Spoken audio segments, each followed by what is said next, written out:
కి ఏ పథకాలు కానీ ఇది కానీ ఇప్పటి వరకు ఏది గెలిచినప్పటి నుంచి కానీ ఈ ప్రభుత్వం ఫామ్ అయినప్పటి నుంచి కానీ ఇప్పటి వరకు మైనారిటీస్కి ఏం పథకాలు రాలేదంట. వచ్చి నేను కనుక్కున్నానంతా. స్పెషల్గా ఈ మదర్సా అనేది చాలా పవిత్రమైనది.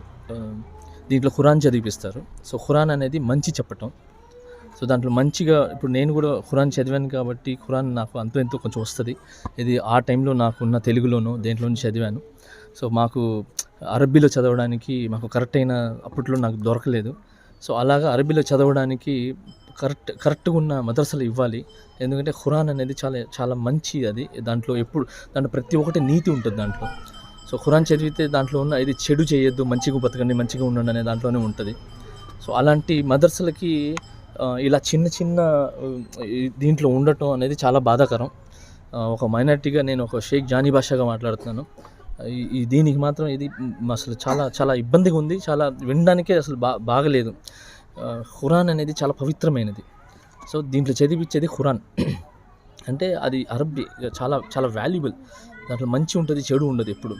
సో అలాంటిది మదర్సా మనకు ఇంత దాంట్లో ఉండటం, మదర్సాలకి ఇలా ఏమి రాకుండా పోవటం, పిల్లలు చదువుకోలేక ఇబ్బంది పడటం నాకు చాలా చాలా బాధాకరం. ఇన్షాల్లా ప్రభుత్వం దీన్ని ఇమీడియట్లీగా గుర్తించి ఈ మదర్సాలకి ఏదైతే ఫండ్స్ రావాలో, ఏదైతే పథకాలు ఉన్నాయో ఇమీడియట్లీగా దీన్ని ఆచరిస్తారని, దీన్ని క్లియర్ చేస్తారని కోరుకుంటున్నాను. ఏమంటారు, నాకు చాలా ఇబ్బందిగా ఉంది. ఇది నేను వచ్చి చూడగానే చాలా బాధగా ఉంది. యాజ్ ఎ ముస్లింగా మాకు చాలా ఇంపార్టెంట్ అది. ఖురాన్ అనేది ఇట్స్ వెరీ ఇంపార్టెంట్.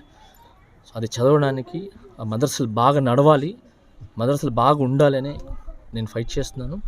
ఇన్షాల్లా దీని గురించి నేను ఎంత దూరం వెళ్ళడానికి రెడీగా ఉన్నాను. ప్లీజ్ దయచేసి ఇమీడియట్లీ గుర్తించి ఈ పిల్లలకి వసతులు కలిగించాలని మనస్ఫూర్తి కోరుకుంటున్నాను. Thank you so much.